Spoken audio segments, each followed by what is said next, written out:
Gloria a ti, Señor Jesús.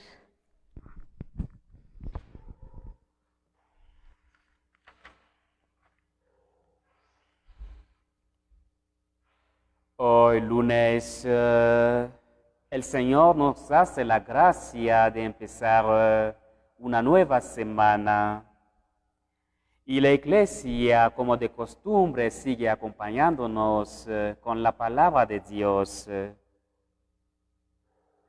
En el Evangelio que acabamos de escuchar, Jesús cura a una mujer que llevaba 18 años encorvada, sin poderse enderezarse. La mujer enferma no habla, no tiene nombre en este Evangelio, no pide la curación, no toma ninguna iniciativa. Jesús obra el milagro sin que la mujer ni nadie en la sinagoga más se lo pida. Jesús estaba enseñando en una sinagoga y al ver a la mujer la llamó y le dijo: mujer, estás sanada de tu enfermedad.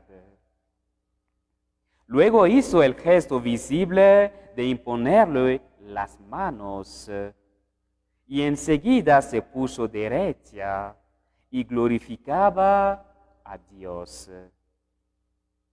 La mujer estaba encorvada, no podía interactuar con los que lo rodeaban, no podían levantar los ojos al cielo. Jesús toma la iniciativa, la llama, la cura, la endereza.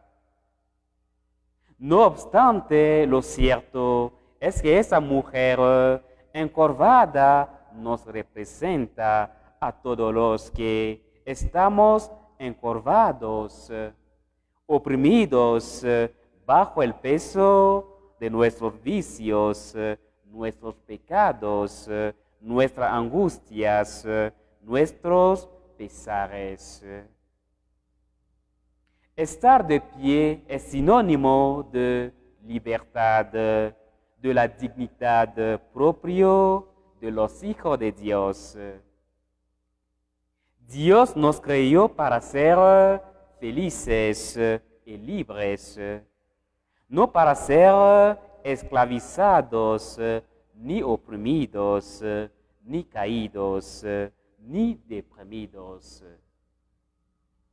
Hay una relación entre el ponerse de pie y dar gloria a Dios. Jesús hace que la mujer se ponga de pie para que pueda alabar a Dios en medio del pueblo reunido en asamblea en la sinagoga. El jefe de la sinagoga se volvió furioso viendo la acción de Jesús, porque había curado a la mujer un día de sábado.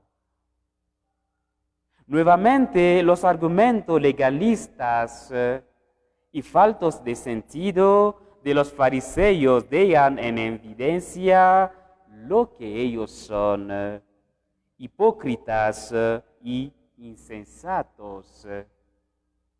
El jefe condenó a las personas porque quería que observasen la ley de Dios, la ley del sábado. Aquello que para el jefe de la sinagoga es por observancia de la ley de Dios, para Jesús es simplemente hipocresía.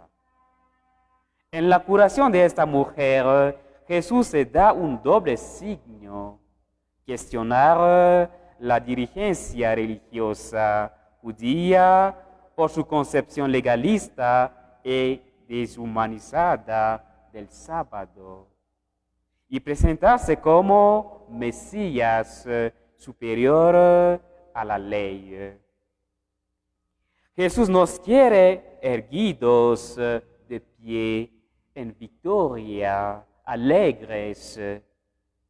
Por eso nos libera de nuestras cargas pesadas.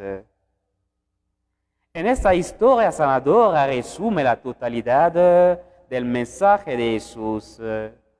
Jesús quiere que tengamos vida en su plenitud y se propone liberarnos de todo lo que nos cautive. Esto incluye la enfermedad, pero también actitudes humanas y juicios que nos encarcelen. El jefe de la sinagoga afirma que el sábado no es el día apropiado para que Dios manifieste su compasión y misericordia. Jesús, por otra parte, declara que las acciones de Dios no pueden ser restringidas ni dictadas por los hombres.